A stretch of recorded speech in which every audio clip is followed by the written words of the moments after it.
आप देख रहे हैं मिड कैप मंत्रा। बाजार अभी भी दायरे में लेकिन प्रेशर के साथ ट्रेड करते हुए। कुछ खबरों की ओर रुख कर लेते हैं। टेलीकॉम कंपनियां लगातार अपना बेस टैरिफ में बढ़ोतरी कर रही हैं। इस साल की शुरुआत में टेलीकॉम कंपनियां 99 रुपए तक का बेस प्लान ऑफर कर रही थी, लेकिन अब कंपनियों के न्यूनतम प्लान 155 रुपए से शुरू होता है।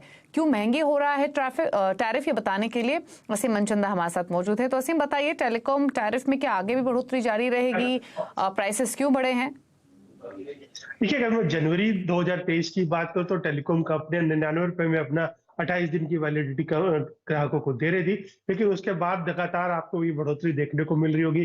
कंपनियों ने, भारतीय एयरटेल ने अपनी दरें बढ़ाई और बढ़ा करके 155 रुपए कर दी। उसके बाद बाकी दूसरी कंपनियों ने भी उसको फॉलो करते हुए 155 रुपए प्रति महीना वैलिडिटी कर दी है। लेकिन अब भारतीय एयरटेल ने अपने 28 दिन की वैलिडिटी के लिए न्यूनतम पैक 179 रुपीज का कर दिया है। यानी कि जनवरी से लेकर के अब तक 80% तक की बढ़ोतरी कंपनी ने की है। बाकी कंपनियां भी इसको जल्दी फॉलो सूट कर लेंगी, क्योंकि कंपनियां चाहती है कि टैरिफ बढ़े। खासतौर पर कंपनियों की इंफ्रास्ट्रक्चर लगाने की कॉस्ट लगातार बढ़ रही है।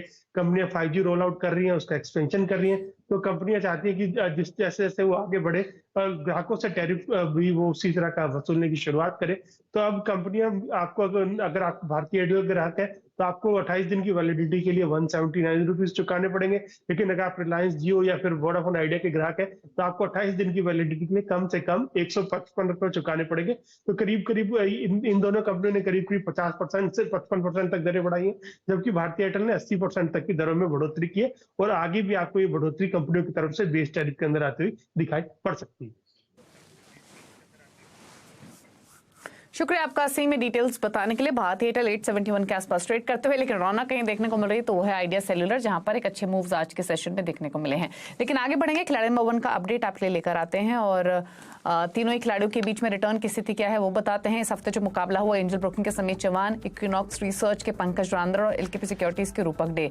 पहले अपडेट लेकर आते हैं। इंडियाबुल हाउसिंग फाइनेंस, पंकज ने ट्रेड ऐड किया है। 185 के टारगेट के साथ खरीदारी की सलाह दे रहे हैं। 164 का स्टॉप लॉस रखना है। 168 पर फिलहाल ही कर रहा है ट्रेड।